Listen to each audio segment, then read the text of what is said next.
Hi friends, नमस्कार। Babylon Euphrates नदी के किनारे एक समतल और बंजर घाटी में बसा था। इसमें जंगल नहीं थे, खान नहीं थी, इमारत बनाने के लिए पत्थर भी नहीं थे। यह किसी व्यापार मार्ग पर भी नहीं बसा था। फसलों के लिए पर्याप्त वर्षा नहीं होती थी। बेबीलोन इस बात का उदाहरण है कि एक इंसान थोड़े से उपलब्ध संसाधनों से कितनी बड़ी सफलता प्राप्त कर सकता है। उस बड़े शहर के सारे संसाधन मनुष्य द्वारा विकसित किए गए थे।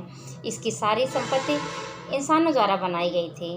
बेबीलोन के पास सिर्फ दो प्राकृतिक संसाधन थे, उपजाऊ जमीन और नदी में पानी। तो बेबीलोन के इंजीनियरों ने उस नदी के पानी को बांधों और नहरों द्वारा नया रास्ता दिया और उन नहरों से दूर दूर तक बंजर धरती को पानी देकर उपजाऊ बना डाला। यह इतिहास में इंजीनियरिंग की सबसे पहली सफलताओं में एक माना जाता है। लहलहाती फसलें इसी सिंचाई की तकनीक का परिणाम थी, जिसे उस समय तक दुनिया ने कभी नहीं देखा था। सौभाग्य से अपने लंबे अस्तित्व के दौरान बेबीलोन पर ऐसे राजाओं ने राज किया जिन्होंने युद्ध और लूट को प्रश्रय नहीं दिया।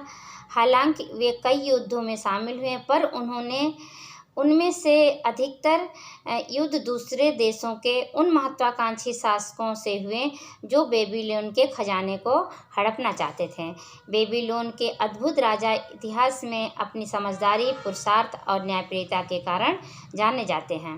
बेबीलोन ने कभी ऐसे राजा नहीं पैदा किए जिन्होंने अपने अहंकार की तृप्ति के लिए दुनिया पर जीत हासिल करने की कोशिश की ताकि सारे देश उन्हें सम्मान दें।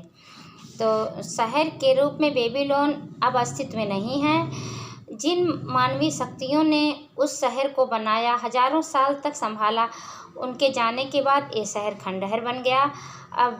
अभी इस शहर पर स्थान एशिया में सुएज नहर से 600 मील दूर पूरब के पर्शियन खाड़ी के उत्तर में है।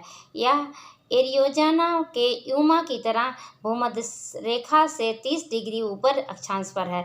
इसकी जलवायु भी इस अमेरिकी शहर की तरह गर्म और सूखी है। यूफ्रेट्स की घाटी, जो कभी घनी आबादी वाली उपजाऊ जमीन थी, आज फिर से वह बंजर की धरती है। यहाँ की हल्की घास, रेगिस्तानी झाड़ियाँ, हवा में उड़ती रेत से सामना करके किसी तरह जिंदा रहती है। उपजाऊ खेत चले गए, विशाल शहर गायब हो गए और संपन्न चीज़ों के लंबे कारवां विलुप्त हो गए। अरबों के खानाबदोश दस्ते ही यहाँ बचे हैं। क्रिश्चियन युग की शुरुआत से अब तक ऐसा ही है।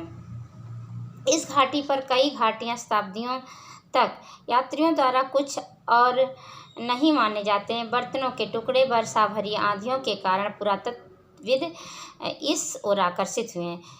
यूरोपियन और अमेरिकन संग्रहालयों द्वारा आयोजित यात्राओं ने यहाँ खुदाई की और देखा यहाँ क्या मिलता है। यहाँ मिली हुई चीज़ों से साबित हो गया कि ये पहाड़ियाँ प्राचीन शहर हैं। आप इन्हें शहरों के कब्र कह सकते हैं।